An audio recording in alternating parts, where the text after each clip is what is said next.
तू क्या करे कपार पे चढ़बे हमरा कपार पे चढ़तनी हां तोरे मरद लेखा मरद नहीं थे जन हट हां तेरे मुंह लड़ावे बात ले भगवान हाथ से का मुंह दे देले बड़ा ना बोले बात खाली पतिया ले हो जाई ना हां तू ही के गाल से देवाल ढाईली से बाप रे बाप कितना जोर के भूख लागल बा लागत है कि सब अने धन खा जी सुबह से इतना करत करत थक गई कोई रही तेगो ननद को वो रहे न तो अलगे हो गई अलगे के मजा बुझाते हुई कर रहे अलगे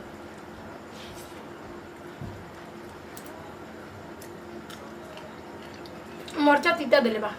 बहुत अच्छा बा हम जानते नहीं कि कितना जंगल चलावत हुई ओ एक में रहे तो बड़ी ऐस के लिए दाल भात भुंजिया में जौन स्वाद बा वो स्वाद बहरी के चाट छोला में बा के भले कतनो दाल चाट छोला खा लो लेकिन दाल चावल के स्वादे अलग रहेला अरे घर के खाना घर के नु खाना हो केवलियन खा खा के खाली देह दिखावे के बा अरे खाए ऐसन कि देही में लागो घर के नेचुरल चीज खाई जाला ना कि बहरी के बिगुआ फेकुआ ओय में मार सुआ एथी पिलुआ उलिए मार के डालत होय सन आदमी वो तो नहीं खे तो हमेशा खाए के बेरे पर टपक चले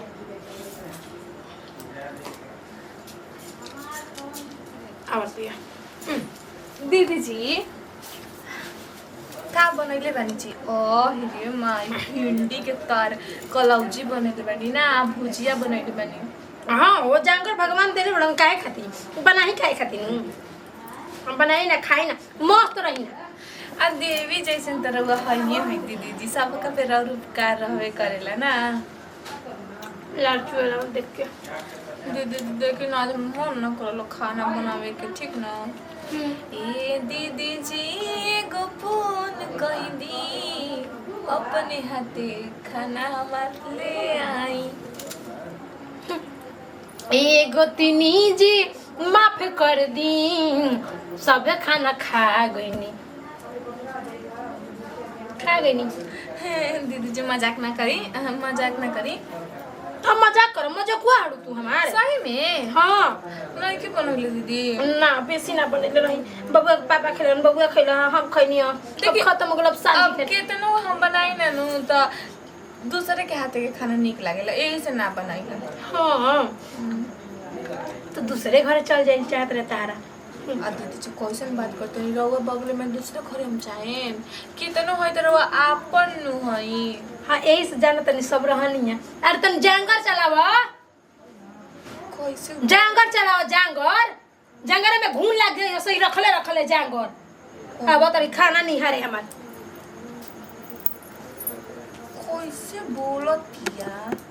हम जनी बुजरी फुसल जाई हां काहे खाती हमार मर्द कैसे सेव संतरा लावत रहे तो मुंह बाके चल जाते रहे लेवे खाती देखला एक टाइम के खाना का मांगने नहीं सब भीतरी बाहरी लौके लागल हटे की का पता बताओते ओ लागल बट रे बनाई जाई खाना हमार चल तनी पानी पी के काम चला दे बाप रे बाप कैसे छछना दिया तेवर दिखावत है तेवर हमरा भी री नहीं खींचे तो करे बेसी हम तेवर रखिला तो चल गनी ऐसा ही कि ओकरा मन में का चलत हटे आगे दिन हम ओकरा परी त ई ना कहे कि ना होइसे ना कइलसिया अब आगे आगे आदमी चलत हटे त पीछे पीछे तो हम चलबे नु कर चलते डाट दा त पात हम चलबे कर कहां बड़ू हो जांगरे नहीं कि हम खाने ना बना पाए अरे हम ना बने तो मर्द बनइए नु हां नहीं घर में कोनो चीज कमी थोड़े बाटे कहां बड़ू अरे ऊ मुर्गा मछली बिना तरसत होई हमनी के ना तरसी ले जा काहे ऐसे बोला ताड़ू भोरे भोरे सवेरे सवेरे हम पानी पी के काम चलाओ तनी और लेकिन भूख लागल बाटे ये तो कमी का के बारे चाउर भरल बा तरकारी बा दाल बना के खो अभी खाना नहीं किस बनले ना तेरा मत हमरा भूख लागल हम खा ही खाती रहनी हो सुनी ना तो सुनाओ ना रात में दर्द बटे जी कलैया में वैसे मत बोल रो खाना ना बना सकीला दुखा दटे तो वही ढेर दुखता है। खाना ना बना पाए बना रहे थे भूख लागल बट दीदी भी कोई नहीं खाना मांगे तो ना दिली हो बताई तो दीदी भी क्या कर चलता हूँ तो आ लगा भइल बड़ी दीदी के बोल बो तो का कर दी दुखात लटे हाथवा हमार हथवा दबा दी ना दवाई मत खाना बना दी फिर दबा दे जी ये तो बनावे के पड़ी अजी हां जाई ये तो कुछ खाना हम बनैले नहीं की अभी तक हम चली बताओ तुम उसे से रो बना देब ना ठीक बा हम बोलत हम तो रो बना दे बड़ी दुखा था तो अजी जाई ना जा तो नहीं यूट्यूब पटले बैठे देख देख बनाए मम्मी नीमन से तन चटक बनाए तड़का भुजिया रोटी चावल भुजिया रोटी ना हो जाई ना तड़का भुजिया रोटी अंडा डुबोला दी ना छी छी छी हमने ना कनी मुर्गा तो के बनाई अंडा का पोज नु खिया दे तोरा का दुआ रोटी मुर्गा मुर्गा हमारे हाथ तो ठीक है बेटे हमारे मरद भी इतना निमन मिल बेटे सवतिया देखो ना मुर्गा बना के कैसे महकावत नहीं ओकर नाक में जाए या खूबे कल कल हट मचाई कोई की देखला बनैले दे देलो से ना है एक पीस काहे खातिर देम ना देम बाप रे बाप कैसे उतराइल चलत रहलिया दादा ये दादा कैसे बोलला से मुंह टेढ़ क के हमरा मन तो कइला से कि ओकरा छौक दी एकदम दाल में जीरा मरीच लेखा लेकिन नाम छौकनी है ऐसे कहनी नु कि देखा कर बाती ले छौकम एकरा ले बात ले छौकम मुंह ले काहे कर के छौकी हनी तो कैसे तेवर दिखावत रहलिया दाल चावल पे इतना उतराव बाटे दादा हमरा के मीट मछली पे कितना उतराव ताने के चाही हां बताओ तेवर दिखावत दिया कोई ना दी तो कोई खाई ना अरे आदमी साग सब्जी पे जोर दिखावत तेजा अपन मीट मछली हमनी के खाता नहीं जा कोई के औकात बा खाए भर के हां कोई के औकात बाटे अरे मांग मांग के ने ओने से अपन दाल लावेले साग लावेले सब्जी लेके आवेले मन आदमी देखेला ना आ घर में बना के त हुरबे न करी या कैसे कोनी ना रहलटे अरे तो हमहु तो पागले न बनी हम तो खाली भेज लेवे कोई नहीं होई हन तो इतना थोड़ी ना हमरा घर में चीज के सामान के कमी बाटे कि हम उनकरा ले जाए कि ना जी तनी दी है तो ठीक बाइलटे आगे चल के देखो तू हमरा ले मांग भतर कटनो तार नो छप पड़ सुनवा दे नीनू तू कहियो तू केकरा पाले पड़ल बड़ी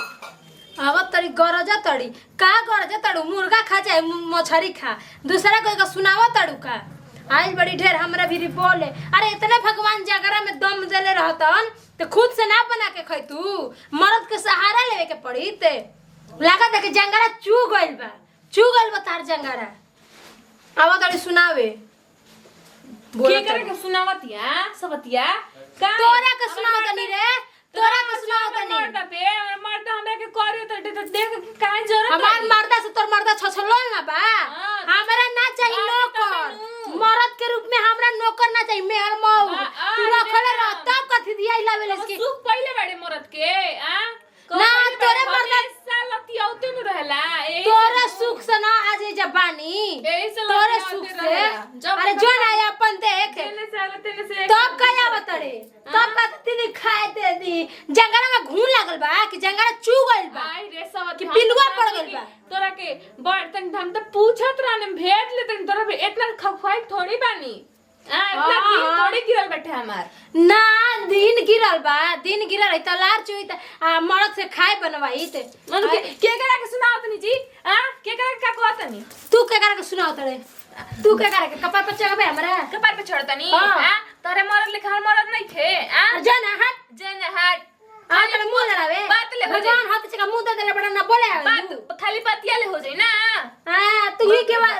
गाल से देवाल ढाईली से देवाल ढाई तू ही ढाईली से हम ना ढाई ना हां गाल खाली गाल बजावे वाला गाल ना देख ना ये अपने देख अपन देख दूसरा कोई के ना देख अपन देखल जाला कि हमार मतलब ठीक बात दल लेके नहीं के चले लिनु हां यो राम जी जे तो भगवान ने जाना था यहां बाटे जाके देख सब भरल बा और तेरा से लड़ल आ जाके होने पैदल चलल बराबर बारे हमरा संग लड़ मत हम काहे के मत लड़ जो मर्द के बनवा के अच्छी पकड़ जवाब खो तोरा मुहे आ तोरा से तो सुंदर रहले तो छोड़ न देवेला आ तू ही आइस का करे करे तू आविस करे अरे बाप रे बाप कुकुरो बराबर ना पूछले पड़े तो आ यही से पी पी सुंदर कहीं ढहल रहेला यही लोरिया पे जानेला तू कैसन बाड़ी ठीक नु यही लोरिया पे ना पूछेला रे हां बतावा हो हमर मरद करेला त हमरा के कैसे देख देख जरूरतिया एक उल के बस में हमर मरद रही तो सही नु फसा फसा के हमरा के चढ़वा के हमरा के मरवैती सन आ इहे चाहतड़ी से सुन तोर कबो मन ना पूरा होई जंते चाहतड़ी उ कबो भगवान पूरा ना होके दी हमर मरद तो सही मानी जानी हमरा के आ तू जरा राख हो जइबी रे सवत राम कहीं की सवत बने बतावा हो हई देखा ले सुन हेतना भरल बाटे जालो त 2 किलो 3 किलो उठा के लेके आवेलू है हां ई कैसे कहती है मन तो कहीं सकर बपरिया नचली ढेर बोलले रहत नु तो देले रहती 1 2 3 लाख हम हां एही ठीक है कहत रहन चप अरे का हाला गुला कोई रहो चभोरन बो का कहतड़ी का जी का हाला गुला कोई रहतड़ू का करी सावत लोग के जान मरत नहीं खसम मिलत सुन ली हेंगा रउआ के खोजे तड़ी सन चल नहीं रउआ एके बतिया का तू फेटले बड़ शांति से रहेला ना अपन त भतार मन त नहीं के दूसरा के चाहतड़ी सन के ओकर भतार जिन माने हां अरे ओकर मानो चाहे मत मानो से तारा का दुख बा अजी त देख जरती है हां जर के राख हो जाओ अभी ओनी राख हो जा होनिया मुंह का बोलता हमारा ले बतिया होनिया के बा खूब अपन भौजैया के पछ लड़तनी ये देखत नहीं हम भौजैया के पक्ष नहीं खिलता तहार हम आदमी लेखा बात समझाओ त कि अलगा बिलगा होइए गोनी जा तो शांति से रहल जमर दे अजी देख जरत रहले ठीक करिनी भैया जी जेने से हम तेने से दूल्हा देवे नी नु ओकर रोहानिए पे देवे नी ये तो हमारा लेखा ब्रांडेड मर्द का के मिल जाई हां तू न कहानी यही से नु देख जरले से सुनी ने बात कही को रवा खातिर पहली बार लाज लगत है ना मत को ढेर लगाता है ना हां जी अच्छा चल ले जाते को रवा खातिर पहली बार हम ना बागजी लाज लगता ना को हम तना मत लजो बोल रवा खातिर पहली बार ना हम हां तू चाय बनेले बानी यही में ले जाता रू चाय पी के बताई क्वेश्चन बाटे जिंदगी में पहला बार बनेले बा बहरी मत करिए काहे ये तो चुनाव लड़े के बाहर जाइम जीतम जी हम बानी नु जीतम हार थोड़ी दे तई कह जे खाना बनाना मर्द हमारे ना ई त हमनी के बीच के बात हटे ना जी हम ऐसे बात गोतियों पटीदार में बात चल ना कहिनी हम कहने मरद खातिर मुर्गा बनेले रहनी रात कहनी कोस छेना लेके ना आई हमरा खातिर ये तो तोरा के बेना डोला के छेना खियाई गर्मी लगता चली बिना डुलाई चली छेना के चली नमस्कार प्रणाम मुस्कान सिंह सपना चौहान वीडियो बना के का संदेश रहे सपना जी बताएंगे देखिए ऐसे ना करे के चाहिए अपने मर्द से खुदे बना के खाना खिलाए के चाहिए देखिए मर्द के जोन काम होखेला नो उ पैसा कमा के लेला ना हाँ आ रहल बात घर में जब अलगा हो गलू अपला बल पे तो मतलब अपने खाना बना के खाए के चाहिए दूसरा के मुंह ना देखे इतना अस्कतियान के ना चाहिए हाँ कम से कम अपन पेट और पति मेरा के तो बिल्कुल ना अस्कतिया के चाहिए वीडियो अच्छा लगे तो दिल से लाइक करम जा शेयर करम जा कमेंट करम जा हमनी के चैनल के जरूर से जरूर सब्सक्राइब करम जा